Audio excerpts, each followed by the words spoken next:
invocation, we'll ask that Pastor Terrell Brown from the Trinity Full Gospel Ministries, if he would come, give us the prayer. Ask that all would stand. Immediately following that, if we could repeat the Pledge of Allegiance together. Pastor, how are you? Doing well. Thank you, Mayor Colvin, and greetings to all. Let us pray. Father, we bless and we thank you for this day, for it's truly a day that you have made. We thank you for your grace and your goodness. We thank you for awakening us this morning with new mercies. Surely goodness and mercy shall follow us all the days of our life. I pray for the mayor and the council members that you would grant them with wisdom and a discerning heart. I pray that you order every footstep, for you said the steps of a good man are ordered by God. I pray that every decision be righteous in your sight and be acceptable, that everything that we do be pleasing and acceptable in the sight of the Lord, for our good and for your glory, to bring order, stability, and prosperity to this community. This we pray in Jesus' name. Amen.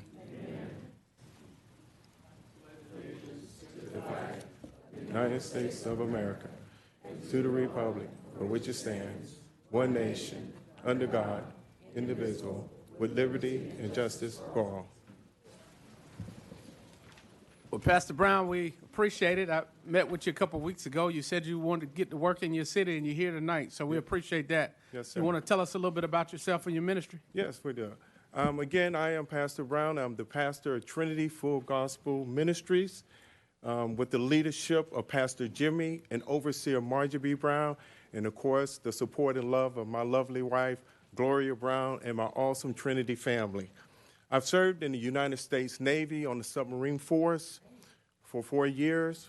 We also served as a youth pastor for 25 years, which has given me a sensitivity and a heartbeat to keep my finger on the pulse of the youth of this community.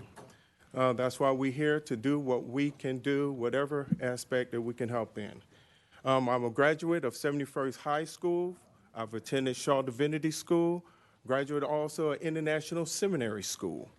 And now we're forming a team as we want a partnership. And when I came in, I saw up on the sign, it said, Fayetteville, America Can Do City. Well, I looked and I said, well, we're Trinity. We're Fayetteville's Will Do Ministry. And we will do our part to serve and support the community. And it's an honor to all the council members and to the mayor that I'm able to stand here. So thank you very much for this privilege and for this honor. God bless you.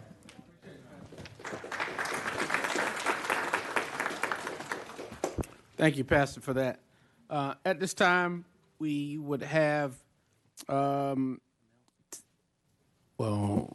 have some recognition. So we'll go to the announcements by Councilmember Thompson and Ingram.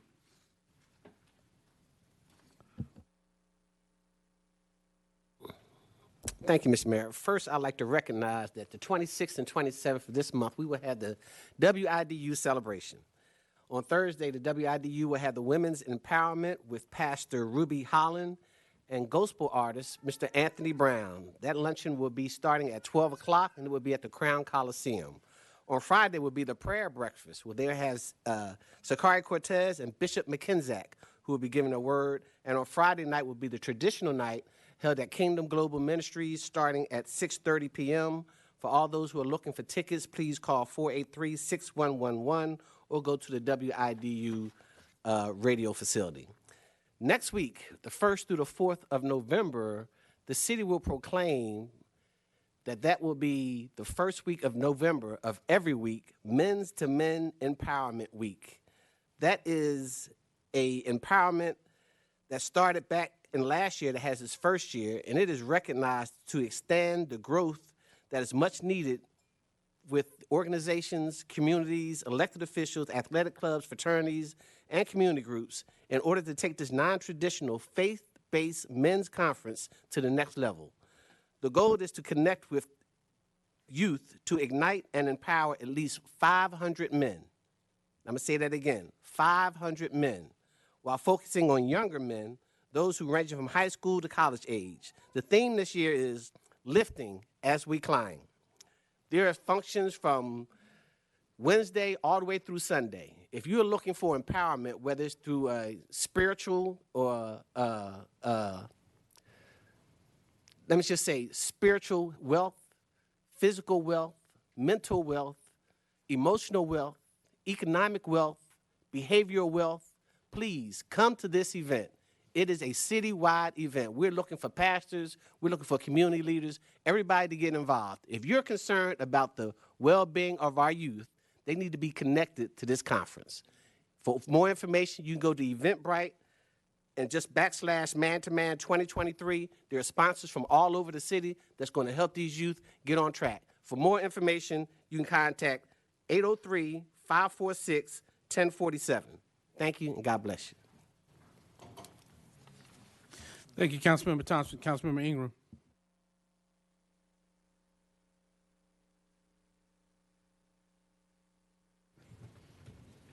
Thank you, Mr. Mayor. So first, I would like to give congratulations to Michael Williams, Jr. He had a boxing match this weekend held here at home in Fayetteville, and he was very successful in winning. Additionally, congratulations to our Fayetteville State Broncos football team who won their homecoming game this weekend. We had a great weekend with homecoming, and I would like to acknowledge that while we do have our school board members and our superintendent, this is also Breast Cancer Awareness Month, which we'll get to that later, but it's also National Principals Month. And because I can and I have the floor, I would like to acknowledge my former teacher, who is now the Douglas Byrd High School principal and was my high school principal at Douglas Byrd, Principal Coach Williams, who I'm so happy can lead Douglas Byrd, but I really wanted to uplift that it was National Principals Month because of why we are working to address youth crime and violent crime. We want to give a nod and thank you to the principals that lead the schools every single day and work to try and make the schools safe and better. So thank you for all the work that you do. Thank you, Mr. Mayor. Thank you. At this time, we would like to acknowledge elected officials in the room, which the school board members, if they could please stand. I know I saw Ms. Chisholm and Ms. Chairwoman Jones, Ms. Jacqueline Brown, and Ms. Donna Van. So thank you. Thank you all for joining us, in addition to the principals and all the other people who make our school system perform greatly every day, and also Dr. Conley, and we'll acknowledge you in just a moment as a whole, but I did want to acknowledge you as we move through the announcements also. Council member, who else had a announcement? All right. So at this time, during the announcements, Council, I'm going to ask Mr. Tony Brown and his team if they could come to the podium. I felt it not robbery to acknowledge the hard work in this community as we look to change and to positively impact the young people in our community. I know Mr. Brown and his team have been doing a great job with getting to our young people. They have a mentoring program. I was able to join them for a great call and just a moment to kind of put the guards down, put the titles at the door, and everybody just talk about what's going on. So, Tony, you want to speak to us for a moment? I'm the CEO of Southern CC Inc., also the co-founder of XV Studios.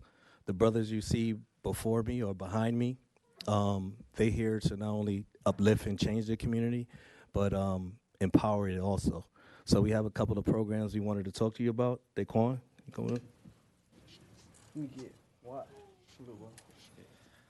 My name is Daquan White. I'm the director of our Vets for Youth program.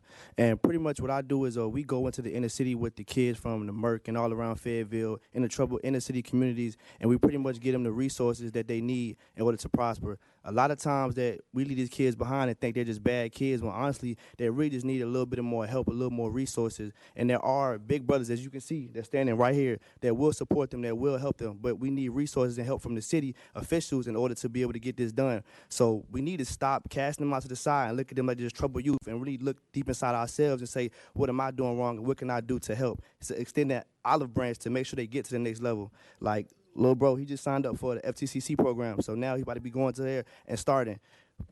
Watt, he signed up for Fayetteville State. Now he's in Fayetteville State, first semester, so he's doing pretty good for themselves. So we have more men like these people right here that can actually help and put them in position with the help from the city councils.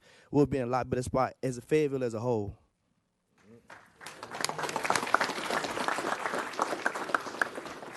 That's just the first level of it. What we want to do is actually empower it with finances also. So we purchased a block off the Murchison where we are creating a gaming studio.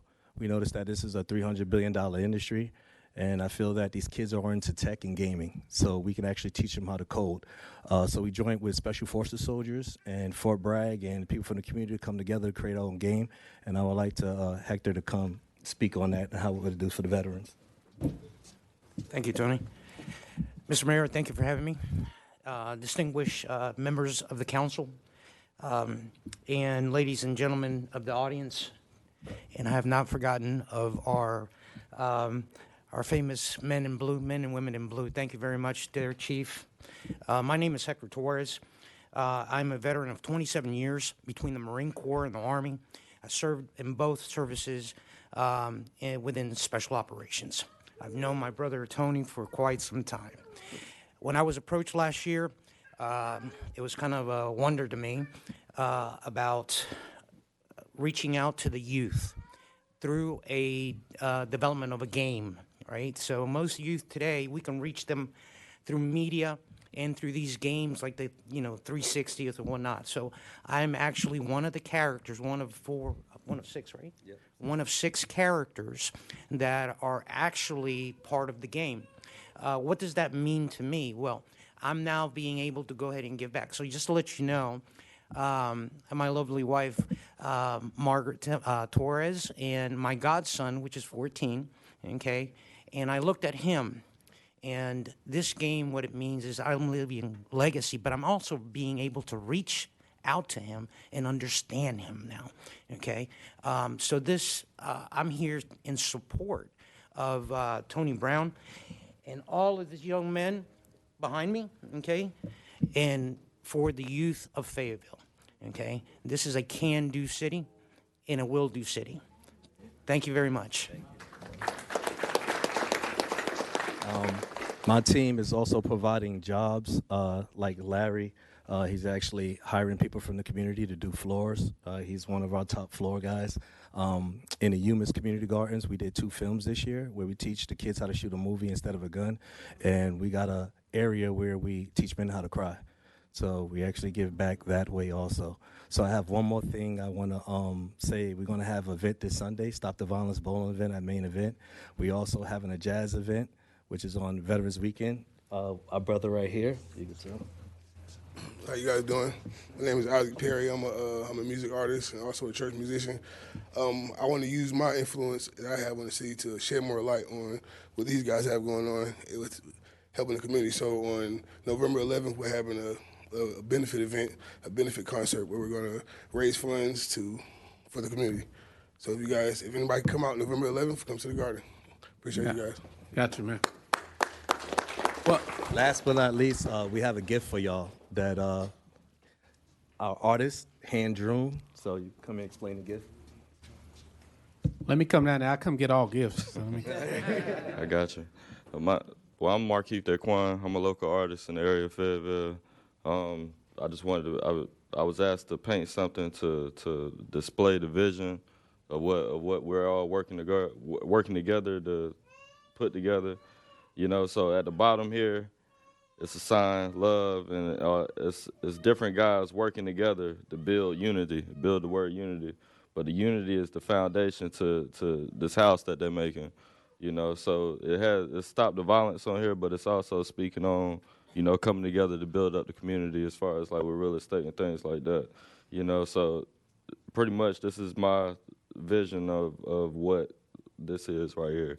You know what I mean? Standing in front of you guys, and I hope you like it.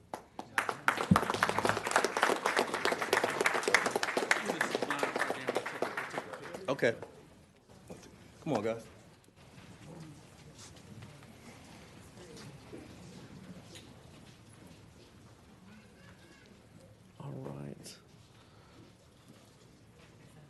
have you tighten up on this side.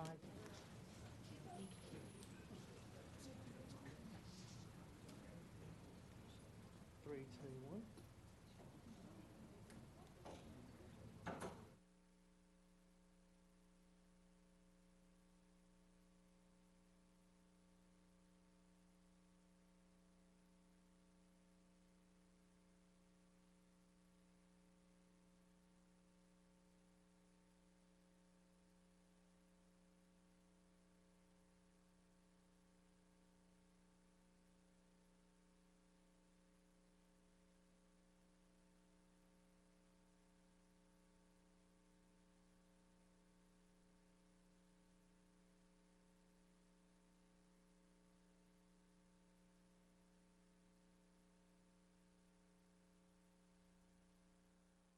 Let's give another round of applause. We have some,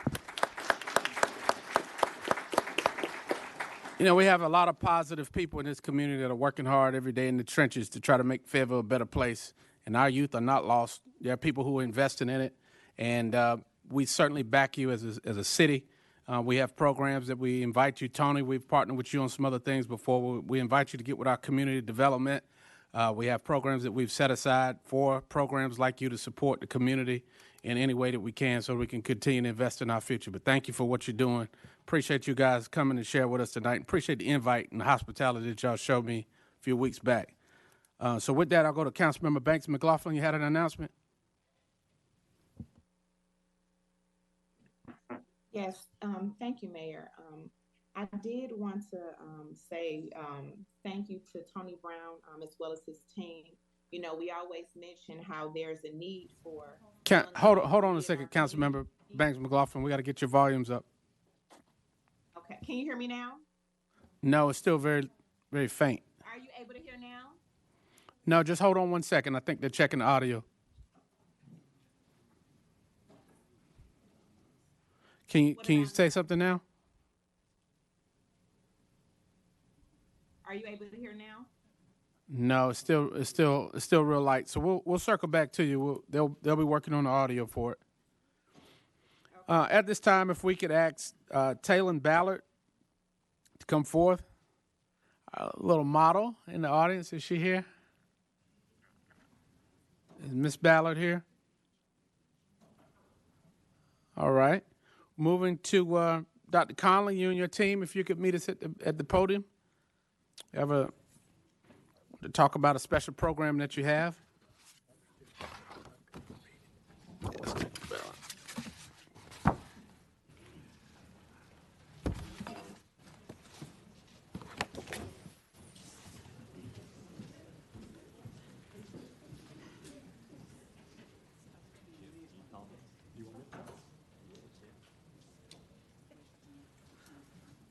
The mayor's coming up to present a proclamation, and I'm going to go ahead and read it.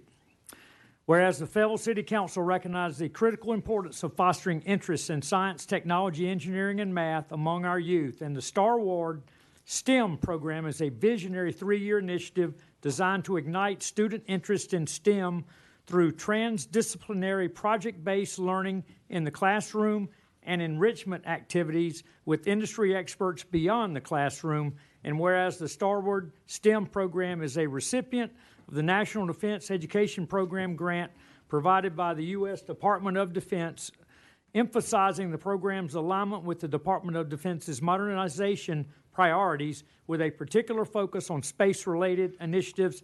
And whereas the program seeks to create star moments for students, providing experiences that will be something they'll always remember as a means to inspire and cultivate America's future STEM leaders.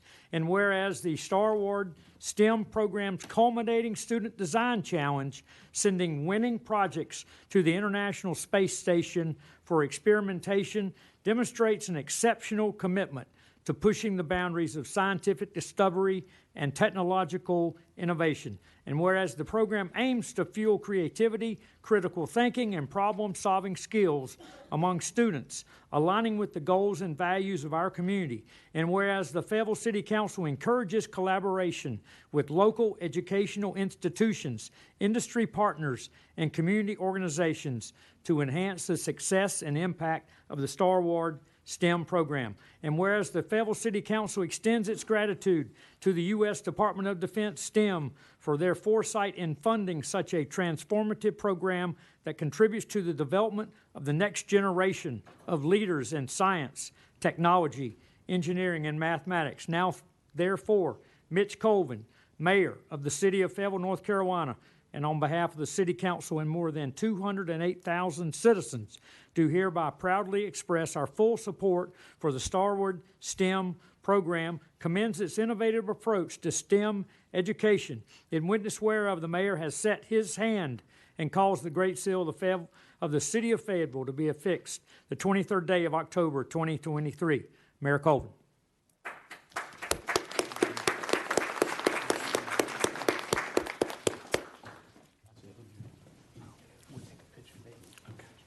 You want to get a picture?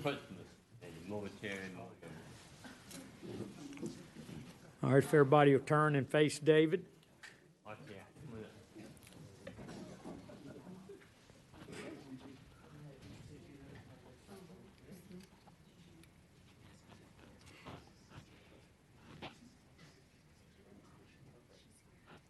Okay, thank you. Dr. Connolly? That's Chip Lucas, who is our executive director for CCE, will speak on behalf of the group. Thank you very much for recognizing this Future Forward program. And I do want to yield to, as Dr. Connolly just put in my ear, we want to make sure that we recognize the Research Triangle Institute and Dr. Frank McKay for being the lead and bringing this grant opportunity to us and working alongside us in the school district so that we can truly show some students some things that they will always remember. I had the privilege of traveling to Florida to the Kennedy Space Center with some of these students and teachers and principals and Central Services leaders to see eyes light open and wide open and light up when they could actually see a rocket launch on the eve of our leaving Florida. So it's worth it when students can leave our wonderful community and be able to see other things that they might not be able to see otherwise. So thank you so much for recognizing this program.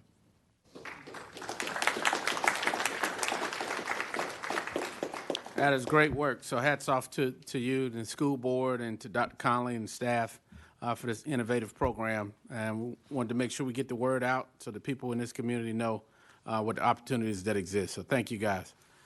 Before I go to the next announcement, I think our special young lady, Miss Ballard, has just arrived. Miss Ballard, if you want to meet us at the podium. All right.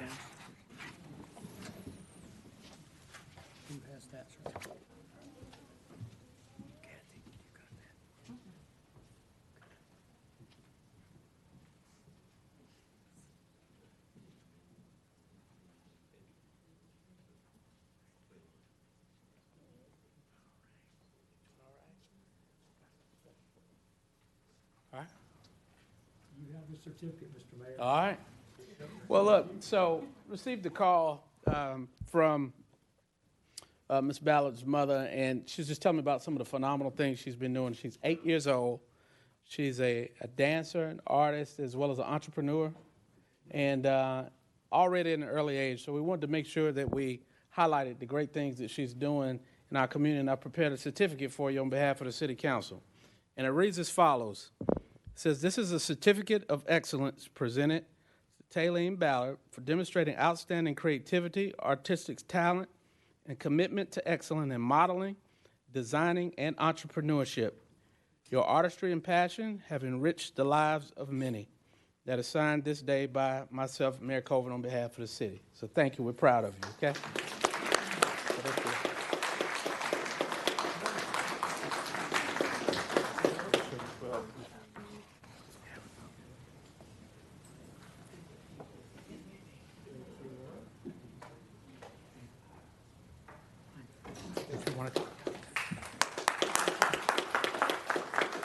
I just wanted to speak real quickly on behalf of Taylor. I'm her mother. My name is Thomasina Bradley. She is born and raised in Fayetteville, And what I love about my daughter is she created a vision for the youth. She wanted to bring amongst a program for the youth. It's under her platform of modeling. She models, she designs clothes, but she has gained this following, and she's reaching out to these youth through modeling, but she's pulling them in. We have reached a lot of families. She pulls in a lot of people that come and visit Fayetteville. She started this for Fayetteville for the youth during COVID. And through her vision, she has reached a lot of different states of the United States. She has went international, and it's all with the vision of showing kids that anything that they dream of, if they work hard enough, they can do it. And we wanted, to kind of tell the community, because like I said, we started it in COVID, and it has grown so big, but because it was in a kind of hush, a lot of people don't know, and a lot of you guys got kids. She helps kids with self-esteem. And it's grown so big to reach so many different families in such a positive note. We wanted to share the word. So if you guys have free time, look her up. She's doing amazing things. She's bringing the youth along with her, because that was her dream, to show other kids the amazement that she found in modeling and everything. Do you want to say anything? Yes. All right, go ahead. Thank you all for supporting me. All right. And thank everybody for supporting her. It's because of your support, and we have to show these kids a lot that, once they see the grown-ups believing, and they see people believing in them, because I do believe once she starts seeing people believe, people want it to be a part, her mindset just grow, and she now owns 4 businesses under her one title at 8 years old. So thank you, guys. That is wonderful. Keep up the good work, young lady. So the sky's the limit. So thank you. Thank you, Mom, for the encouragement. At this time, Councilmember Ingram will read another presentation. We can ask Ms. Gladys Hill if she can meet me at the podium.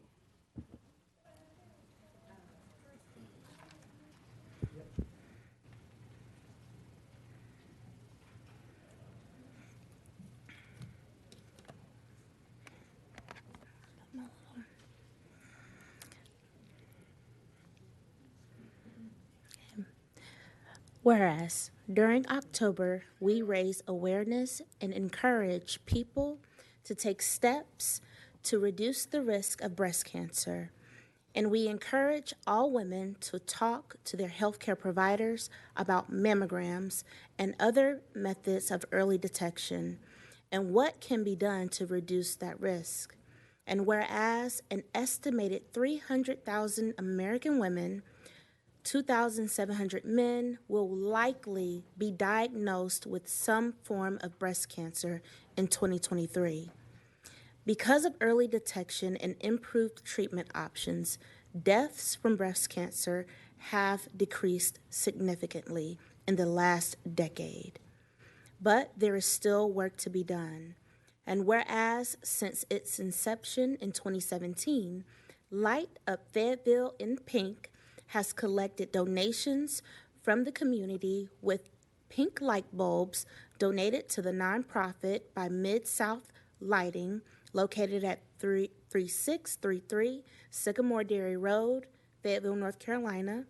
And whereas the funds generated from each donation contribute to supplying wig vouchers, providing nutritious meals for chemotherapy patients, basic needs assistance, and mammograms for uninsured carriers.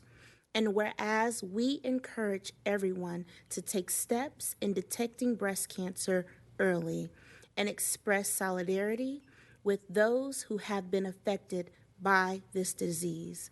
Now, therefore, Mitch Colvin, Mayor of the City of Fayetteville, North Carolina, on behalf of the City Council and more than 208,000 citizens, do hereby honorably proclaim the month of October in the year 2023 as Breast Cancer Awareness Month. In witness whereof, the Mayor, Mitch Colvin, has set his hand and caused the Great Seal of the City of Fayetteville to be affixed this day, October 2023.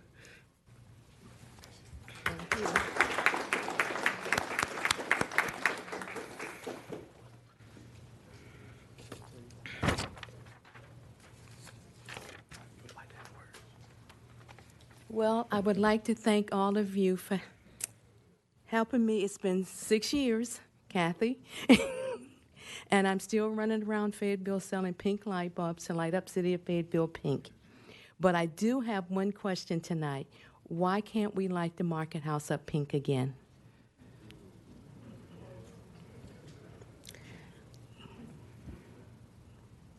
Mr. Mayor? Okay, maybe I should move on from that. No, well, it's a legitimate question. We'll find out what we need to do logistically to do that. Yes, well, breast cancer for this month is over, but maybe we can revisit it next year. Okay. Yes, ma'am. Yeah, because I'll still be around selling pink light bulbs. That's right. Hope so. And pink light bulbs are $5, but you will be surprised how many women and men that it helped them to get their mammograms. Because people right. don't realize men get breast cancer also. That's right. So, and I know all cancer is important, but breast cancer is closer to me because I'm a breast cancer survivor. So thank you again. Excuse me? Once. Please, once is enough. Thank you so much for having me. And so, Mr. Mayor, I want to at least say, Ms. Gladys Hill, thank you so much for the legwork that you do to make this happen. And I surely hope that you are training someone up to follow your footsteps so you don't have to keep doing this all on your own. But I thank you for the work that you're doing to make sure this keeps going. Thank you, Councilmember. Councilmember Banks McLaughlin and then Benavente.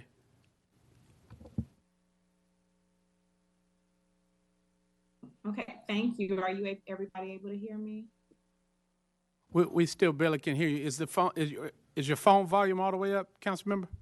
Yes, I'm actually on my laptop. Are you guys not able to hear me clearly? Oh, no, ma'am.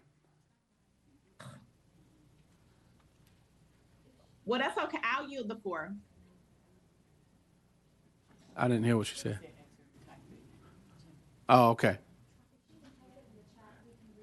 Okay, so Jennifer said if you type it in the chat, we'll read it. Councilmember Benavente? I guess I should start by making sure my volume's okay. No, sir. So we must have a volume problem in the audio room. Mic check, mic check. No, sir. We can't make out what you're saying. So they're working on that. I will circle back as we move the agenda along. We'll leave space in there for that. All right. So, councilors, we move to the city manager's report. Mr. Hewitt. Dr. Conley, thank you and the members of the school board for your great work. Keep up the good work. Make us proud. Thank you.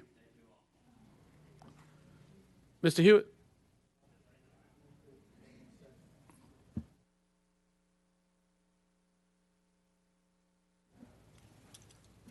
Thank you, Mayor and members of council. Would also say, Mayor, if we are having some audio problems with those council members, if they will possibly call my cell phone, I can get them on through my microphone at the appropriate time if we're unable to resolve the audio issues. But for the city manager's report tonight, I'd like to start by, as I always do, which is saying if you're not signed up for the city manager's report, that is an email news blast that comes out every Friday. I wish you would. If you'd go to the City of Fayetteville's webpage, at the top of the page, there's a banner that allows you to sign up for it. It is probably the easiest way to keep up with what's going on in the city of Fayetteville, particularly inside of city government. This past week, on Friday, we had information about our Murchison Choice neighborhood plan, which actually won a prestigious American Planning Association Award for advancing equity. That has been a huge project that we have been undertaking since 2020 along the Murchison Road corridor. Also not included in the report, but I'd also like to share that this Friday we will be cutting the ribbon on the Gilmore Therapeutic Recreation Center at 1600, I think, Purdue Drive at 10 a.m. This will culminate $1.3 million worth of improvements that we've made to the Gilmore Recreation Center.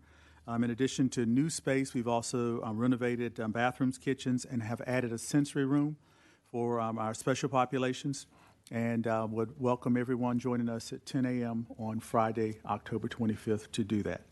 And with that, Mayor, I don't have anything else. Thank you, Mr. Manager. Councilmember, you had something? 27th. Is it 27th? Is this where you would like me to move the administrative reports?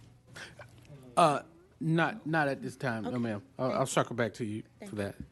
All right, Mr. Manager, you finished? Yes. Okay, so council, as we move to the approval of the agenda, I see by way of the deputy clerk, the Councilmember Benavente we approved the agenda with the exception of the minutes from October the 9th. And he would like to have discussion on that. And then seconded by Councilmember Hare. Councilmember Hare, was that correct? Yes, sir. Yeah, okay. All right, so all the audio was very weak. But all right, so there's a motion by Councilmember Benavente, seconded by Councilmember Hare.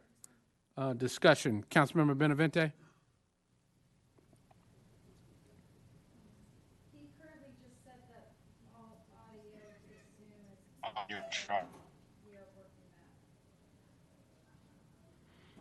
All right, there's a motion on the, Audio check, hello. is it back up? Are they able to call in the landline?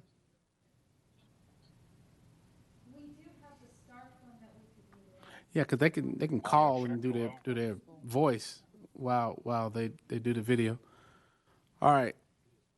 So we'll give about a 10-minute recess for the audio to get worked out.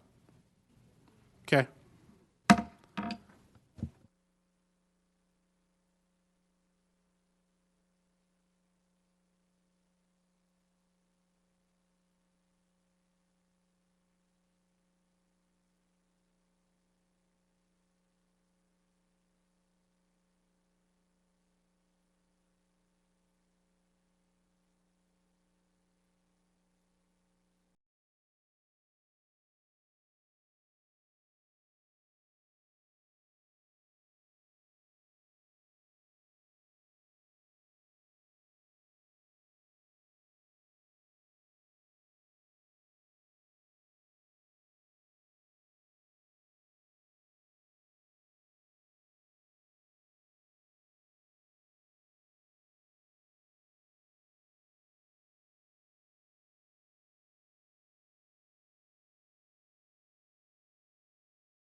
All right, thank you, Councilmember Benavente. Any other discussion?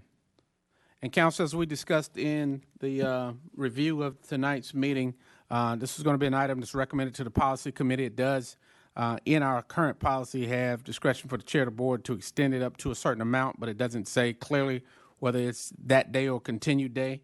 But as always, with any of these other items that are listed on the agenda, the manager turns it over for approval by the board, and the board can at that time make modifications as we're doing now, or accept the agenda as presented. And so we've had that discussion, and if there are no more questions, we'll call for the vote with the approval, with the exception of the October 9th regular minutes. All right, Council. Attorney Pulliam, you had your light on? All right. Okay. All right. All right. Council, I'll look to you for your votes.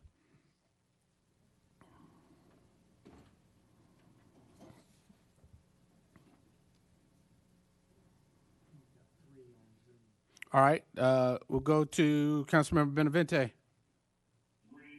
Councilmember Hare.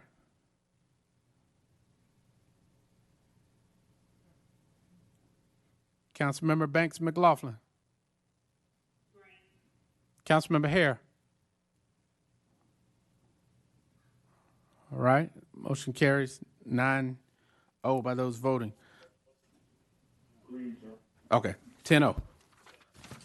All right, moving to next item, the public forum continuation. Someone needs to mute their phone. Oh, that's our phone we need to mute. Okay. All right, as we move to item 8.0 is the continuation of the speakers that.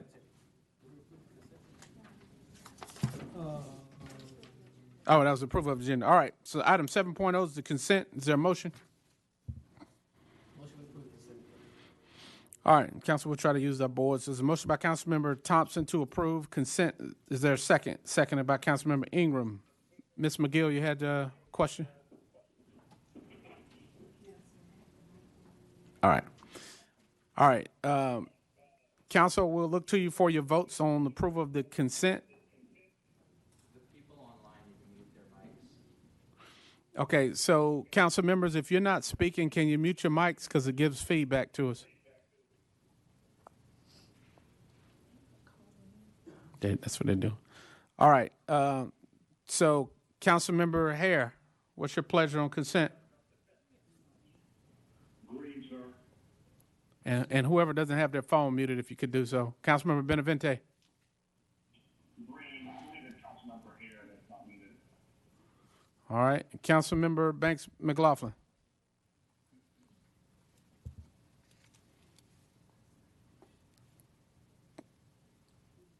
Councilmember Banks McLaughlin.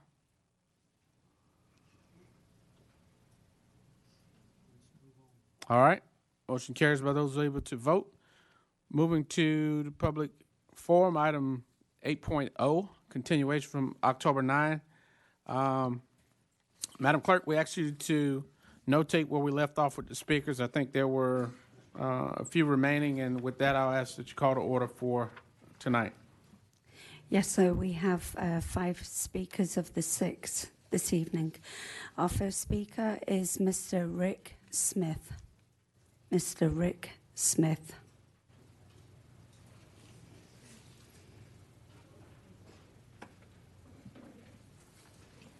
Not here. Our next speaker is Mr. Mario Hardy.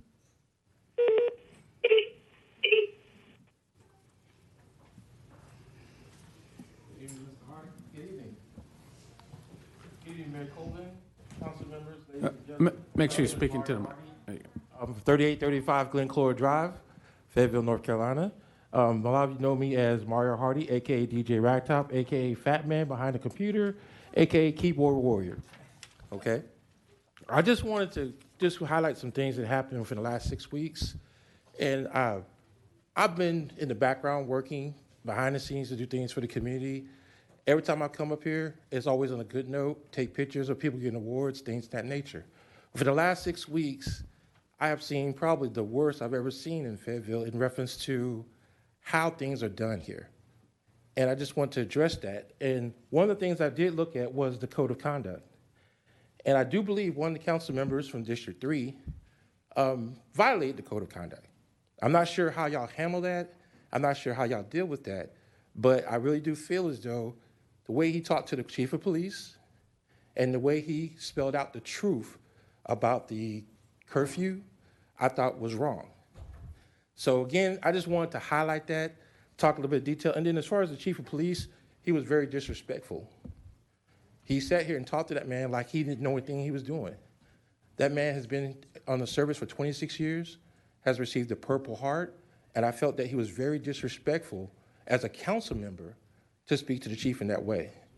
So again, I just wanted to highlight that. I mean, my opinion, I think he violated the code of conduct, and I hope in the future that city representatives of this council will not be disrespectful to people that are out here doing their best to protect our community. The other thing I want to talk about is communication in an open, transparent, direct, and truthful manner. Line number 3 of the Code of Conduct. The terminology. I believe there was a lot of issues that came from here because of District 3 words of choice. Now, here, he didn't say it, but outside of here, he was calling it something completely different. Decriminalization, keyword was what he continuously kept using. Now, as a team, I know y'all as council members are going to work hard together to solve all the problems here in this community. But for him to go out and publicly say that the curfew was criminalization, I think that was wrong, and I think that something should be done to let him know in the future that he never does anything like that again.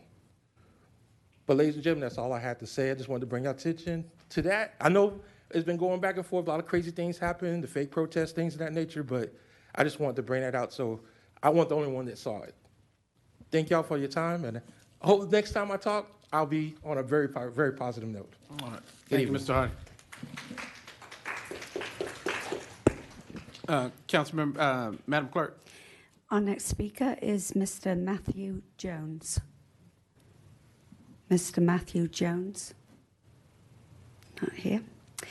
Our next speaker is Mr. Justin Herbie. Mr. Herbie, good evening. Good evening, Mr. Mayor and council members. Thanks for having me. I got a page, a couple pages passed out. Thank you. I printed out 12, so if anyone wants to, go ahead. My name is Justin Herbie. My address is 2614 Morganton Road, Fayetteville, North Carolina, 2803. So tonight, for numerous years now, the number of teams participating in Cumberland County rec baseball leagues has been shrinking. There are probably several reasons for this, and like everything, the COVID pandemic exacerbated the issue. We are routinely losing young players to travel ball teams within the county because the travel ball teams practice and play at a level that's more competitive and fosters athleticism that's needed for the high school and college level.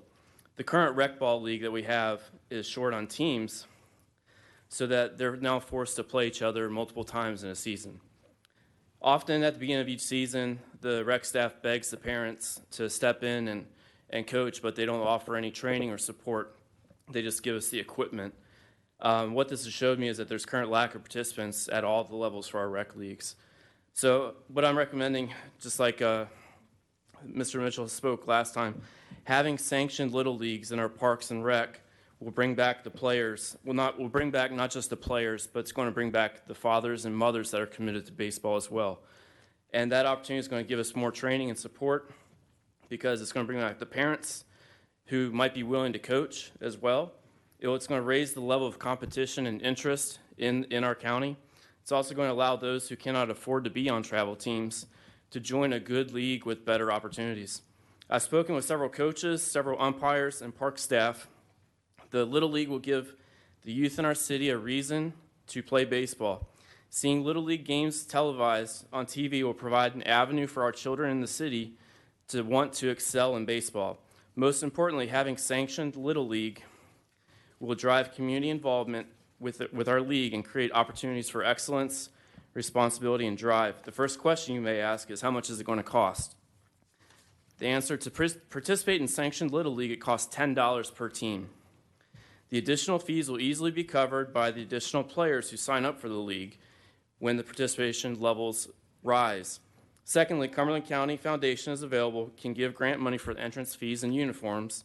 So what I'm asking is the mayor and city council to consider changes to our Cumberland County Parks and Rec, pursue membership for the spring season in 2024 for Little League. Thank you. Thank you, Mr. Herbie. Councilman, Madam Clerk, I keep wanting to make you a councilwoman tonight. No, I'm quite happy as Say a your clerk. question. Our final speaker is Miss Deanna Royal. Miss Deanna Royal? Not here, so we have no further speakers, sir. All right. Well, council, thank you for your patience. Thank you to the speakers who came back. We apologize for any inconvenience or confusion, but we wanted to make sure that as many wanted to speak had an opportunity to do so tonight. Council, with that, we'll move to the public hearing.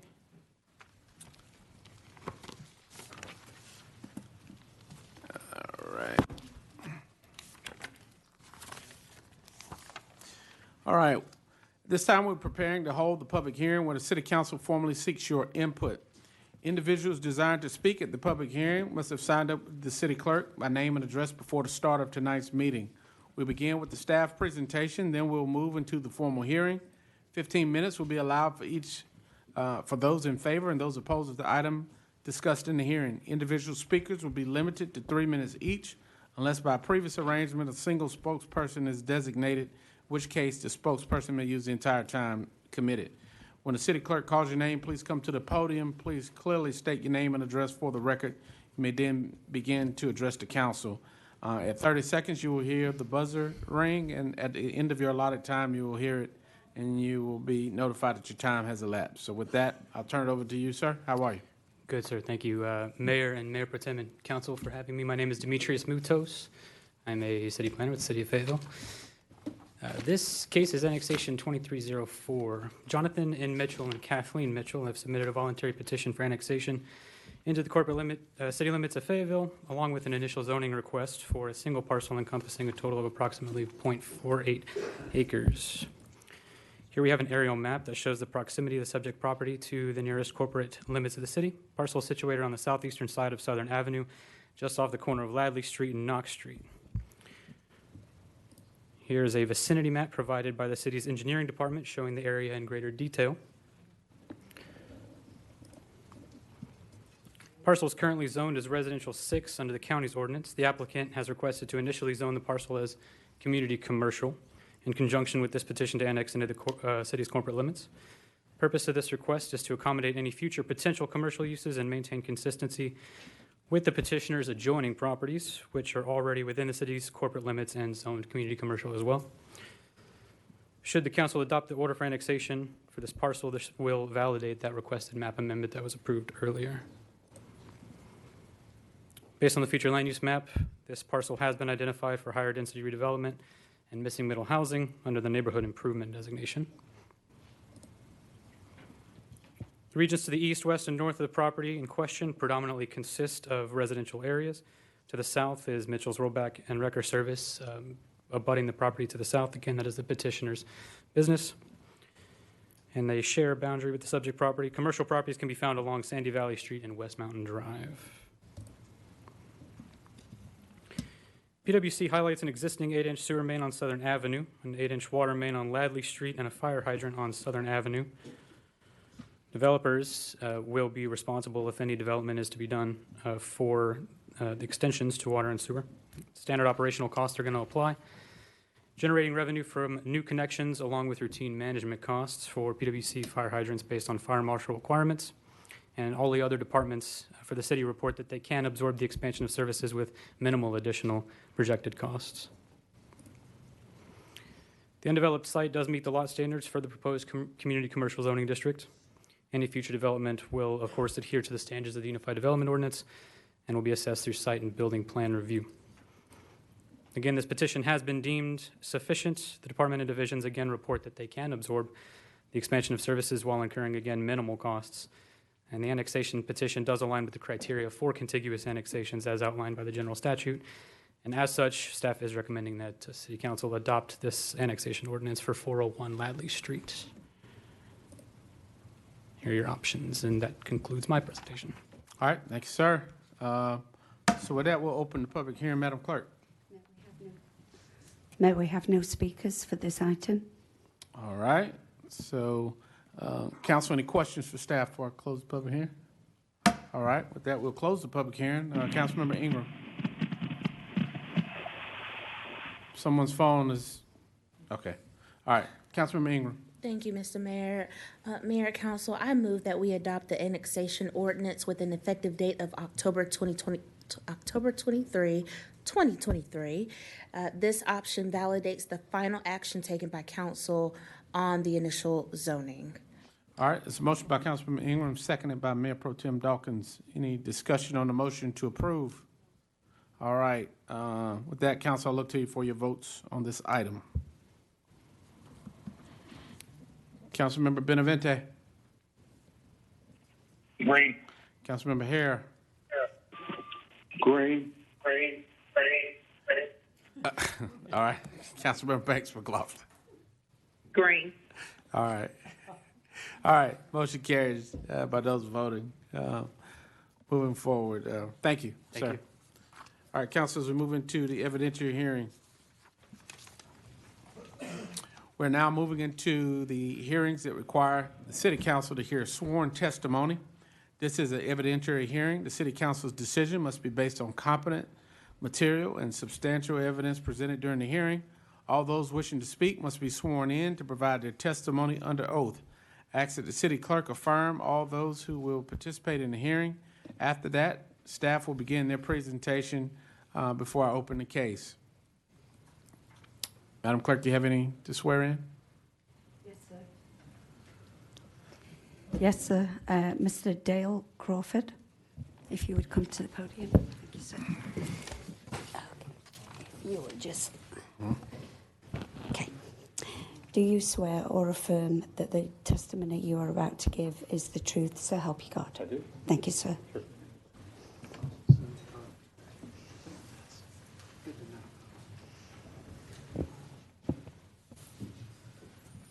All right. So with that, I will now open evidentiary hearing. Mr. Harmon, how are you?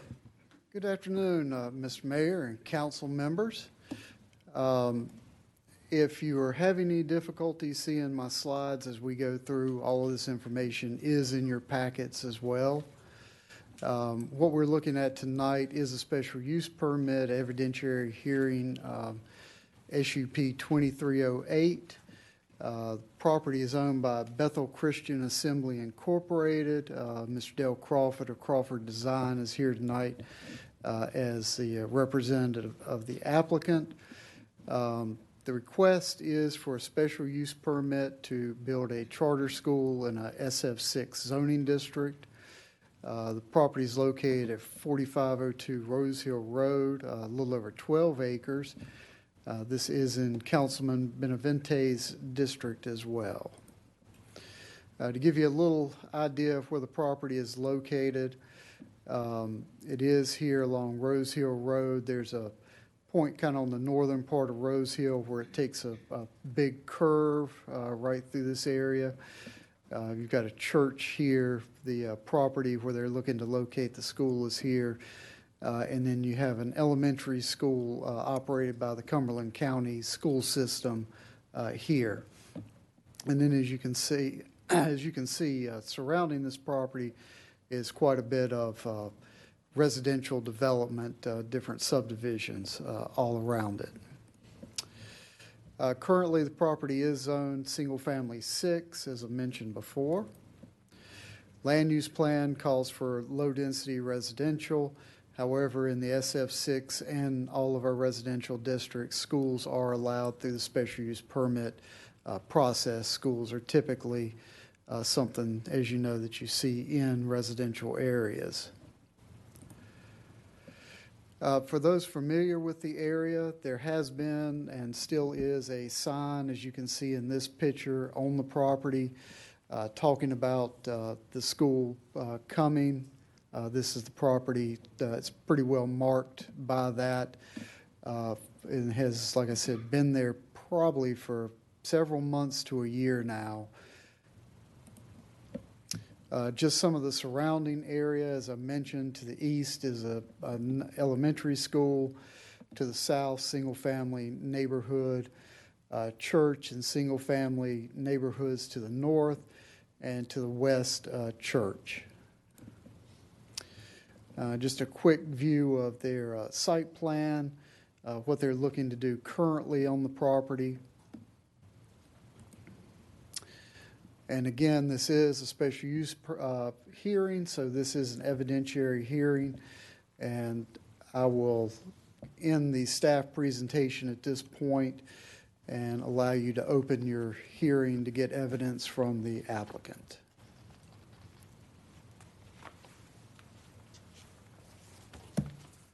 All right, thank you, Mr. Harmon. So we've opened the hearing. At this time, Madam Clerk, please call your first or your only sworn-in speaker. Our speaker this evening is Mr. Dale Crawford. Good evening, Mr. Crawford. Good evening, Mayor. First of all, I'm Dale Crawford, Crawford Design Company, 116 North Cool Spring Street, Fayetteville, North Carolina. Very much appreciate the opportunity to speak on behalf of the Bethel Christian. What they'd like to do, obviously, is, as you see here, is to construct a very small school. It's going to be a little private school, only about 400 students.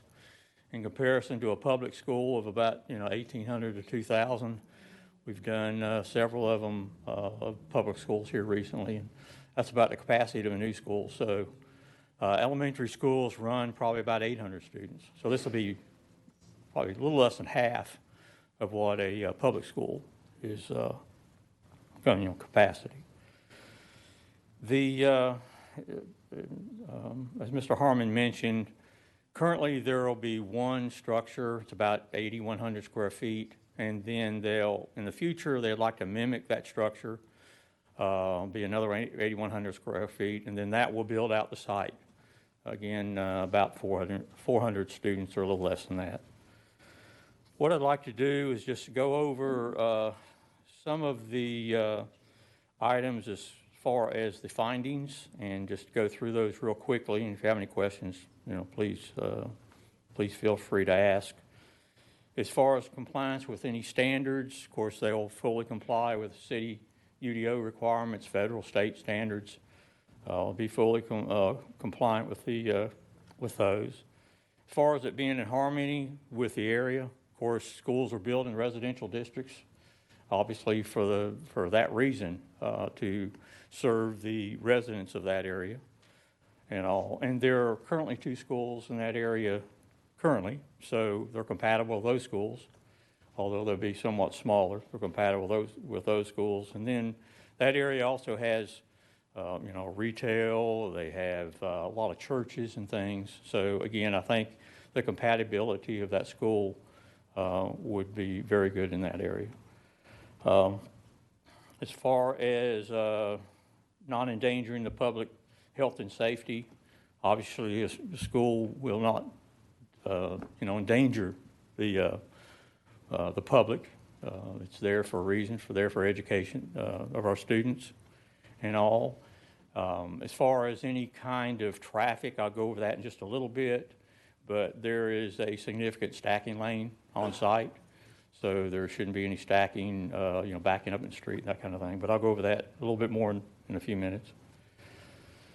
Conformance with land use. Of course, it's obviously in conformance. It would be conformance with land use because there's already schools in that area, and it serves the subdivisions and the residential. Not injure the value of abutting land. Is it a public necessity? Obviously, if you're familiar with real estate, typically when you build a new school, then you either have the same real estate values or they actually go up. Perfect example is like Jack Britt High School. Just see what happened to that over the years. So I don't think that would be an impact at all in that area. And then as far as, again, complying with state, federal regulations, so on and so forth, and fully comply with those regulations. I want to talk about a little bit about traffic. Again, this is a very small school, and probably the largest traffic generator in that area is the subdivisions. There's hundreds of residential structures, both apartments, townhouses, single family, and then of course a retail center, a big traffic generator, convenience store, a large K-plus store. I think they have got 16 pumps, and also that's a big high generator of traffic. As far as the school is concerned, if you know the function of a school, they mainly have traffic for about 45 minutes in the morning, 45 minutes in the afternoon, and then again, they will have a large stacking lane or a significant stacking lane on site. And just to give you an idea, the state, NCDOT, puts out what's called a traffic generator for drop-off lanes, a traffic generator spreadsheet. And for public schools for 400 students, they recommend about 1,000 linear feet of stacking lane. Well, this school will have about 1,800 square feet of stacking lane. So you can see, they're looking at the area. They're making sure that they will have minimal impact and all. And if you have any questions, I'll certainly entertain them. All right, thank you. I had a question. Councilmember Banks McLaughlin also had a question. Councilmember Banks McLaughlin? I didn't have a question. Oh, I'm sorry. I do, Mayor. Oh, Councilmember Benavente.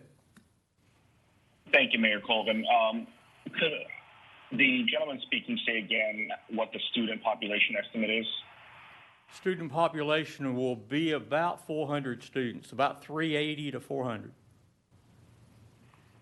And is that because you guys already have students registered, or is that a goal that you hope to attain over some time? That is a goal that they hope to attain. Their first phase will be about 180 students, and then when they do a phase two, which is basically mimicking the building that they anticipate building in the first phase, that'll be another couple hundred students, so a total of 400. Thank you. Now, you mentioned apologize. They may have some schools in the pre-regs. area. What two schools were you referencing? Excuse me? I believe during your presentation you talked about the other schools in the area, and I think you said that there were two of them. What schools are you referencing? There's Warrenwood Elementary School and then College Lakes. Are you including Trinity as well? That's also on Rose Hill? Well, they do have, I think, an educational component. Yes, sir. Now, I don't know the population or the student capacity of that school, but public schools probably in that area are 700 to 800, I imagine. Did you include Trinity into the calculations about the schooling that goes on Rose Hill? I don't follow the question, sir. There's a third school in the area called Trinity. Did you include that in your calculations as it relates to the traffic that it will arise? I didn't really look at traffic per se on those schools. I'm just talking about a traffic calculator that NCDOT uses. For public schools, it's about 1,010 linear feet of stacking lane. And then they're having about 1,800 feet of stacking lane on the anticipated on the academy. I just have two more questions, sir. You mentioned a 45-minute traffic delay. Where did you get that estimate from? Was that from your tool that you were talking about DOT has, or did you come to that 45 minutes some other way?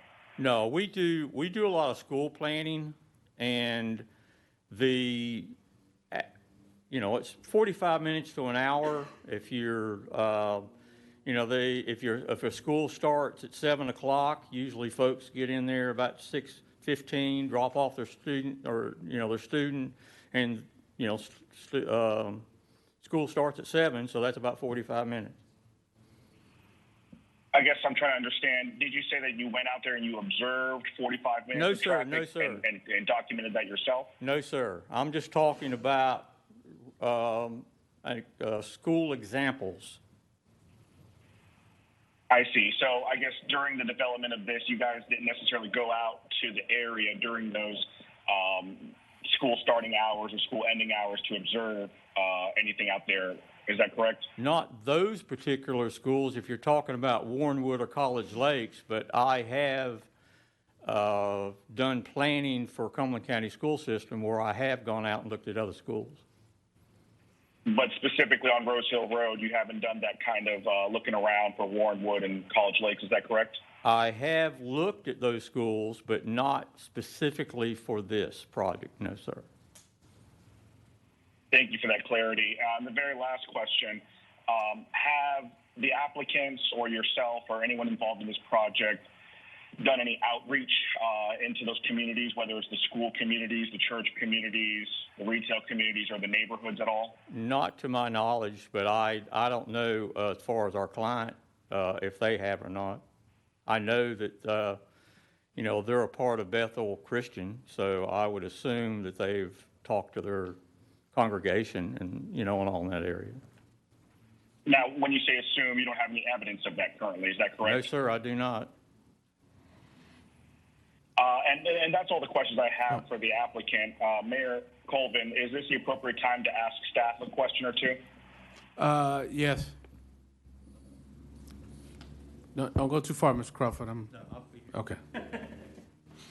All right, yes, sir. What's your question for Mr. Harmon?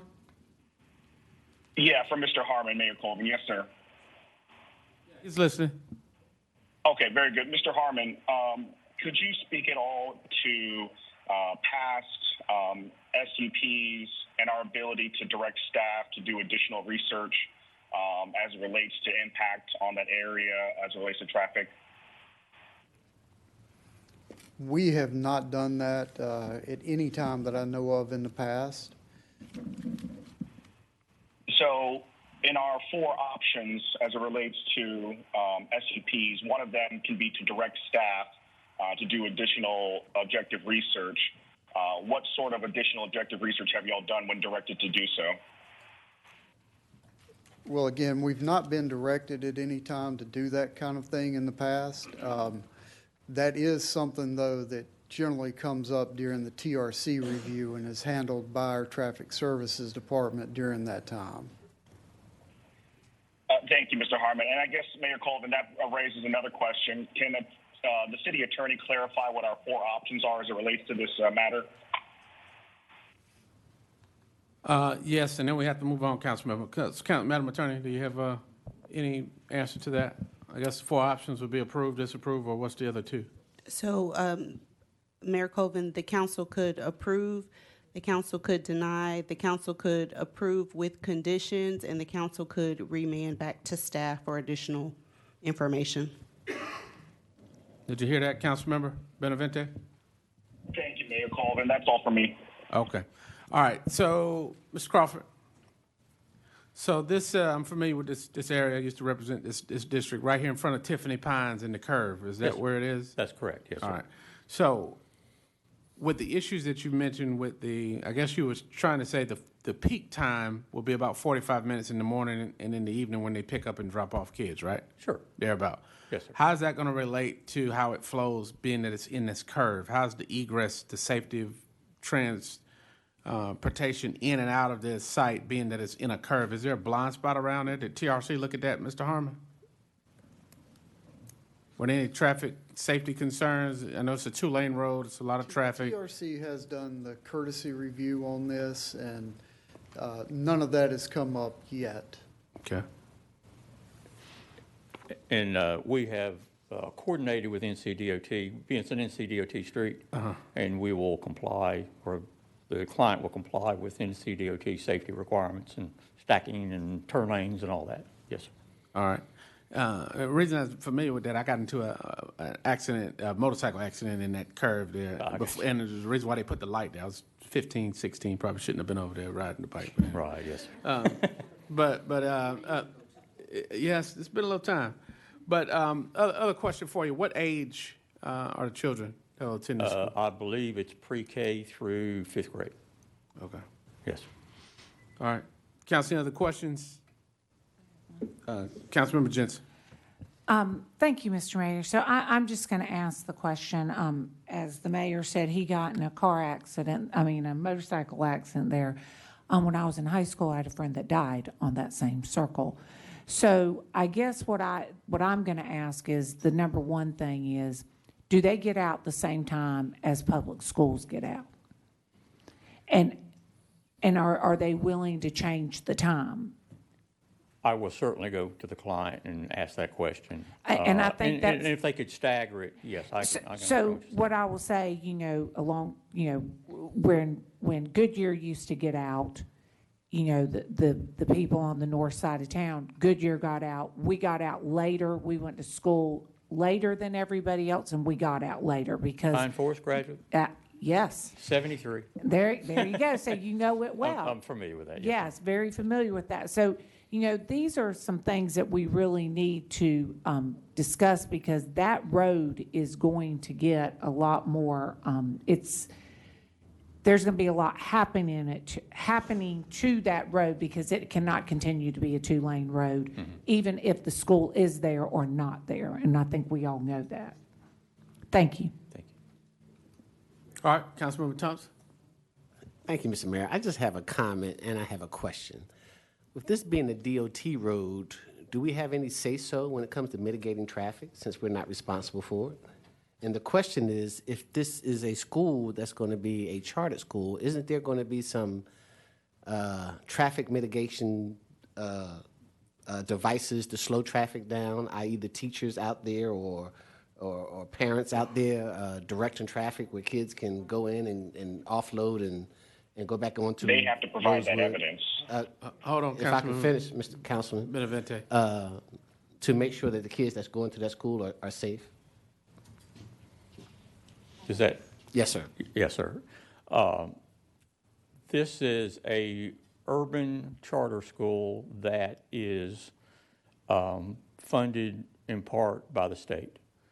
So they would be required to follow state requirements. They'll be required to follow NCDOT requirements, and your city signs off on the NCDOT driveway permit. So yes, sir, there will be an oversight, my understanding, an oversight by your city as far as any kind of driveway improvements. Does that answer your question? Yes, sir. All right. So with that, I think, any other questions? Councilman Benavente. Yes, sir, Mayor Cole. I was prepared to make a motion. Okay. It's your motion, sir?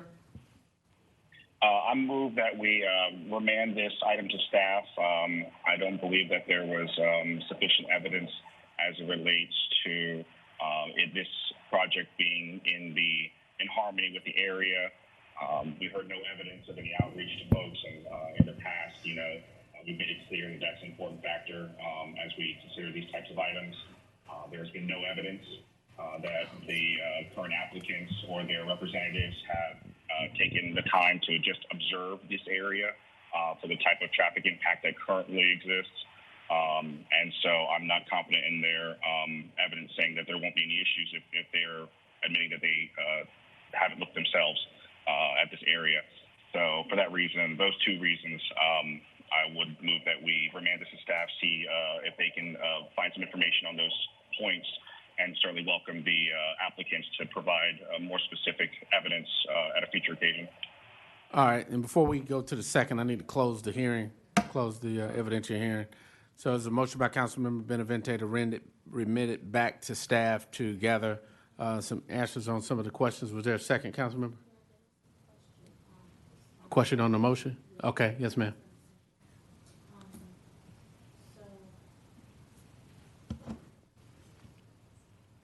Only because it came as a question of concern with the last evidentiary hearing that we had, that we pretty much made it an option that was not an option.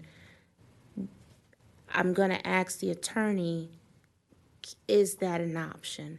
because it is not listed as an option, but it did come in as a concern our last time we had an evidentiary hearing that we made a decision, but it was not an option. So I just want to make sure that this can be an option. That this motion that he just mentioned is an option. Can it be an option because it's following what was a concern the last time? Madam Attorney, I see you shaking your head. Is that a yes? It is an option under the statutes, Okay. but the motion, just to be clear, is for staff to do more work and research. It's not for the council members to do anything. Correct. So then I'll second. All right, there's a motion by Councilmember Benavente, seconded by Councilmember Ingram to remit this back to staff. Is there a due back date or any specificity? Councilmember Benavente or Ingram? For me, it's just the impact of 3 schools, not 2, that are there in Roseville Road area. And I know that there are some estimations being made about 45 minutes to an hour, but I'd want some actual evidence related to this area during those times. So like a DOT traffic study or impact study. Mr. Harmon, you familiar with what's needed? But I guess you and Traffic Services can handle that. All right, council, any other discussion on that motion to remit back to staff? All right, council, I look to you for your votes. All right, Councilmember Banks McLaughlin. Green. Councilmember Hare. Green. Councilmember Benavente. Green. All right, Madam Clerk. All right, those are 7-3. Those voting opposed. Are you going to put the score up, Ms. Jen? I'm not sure if we can right now, but those voting in opposition are Mayor Pro Tem Dawkins, Councilmember Thompson, Councilmember Hummers. All right, so this item is not denied. It's just remitted back to staff. So, okay.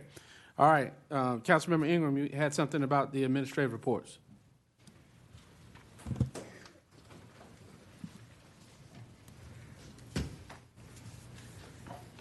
Yes, thank you, Mr. Mayor. I move that we move items 11.01 and 11.02 to our next work section. All right, is there a second to that? Second. All right, council, look to any discussion. I'll look to you for your votes to remit that back to Next work session? next work session. Or future work session? Yeah, she said next. All right, ma'am.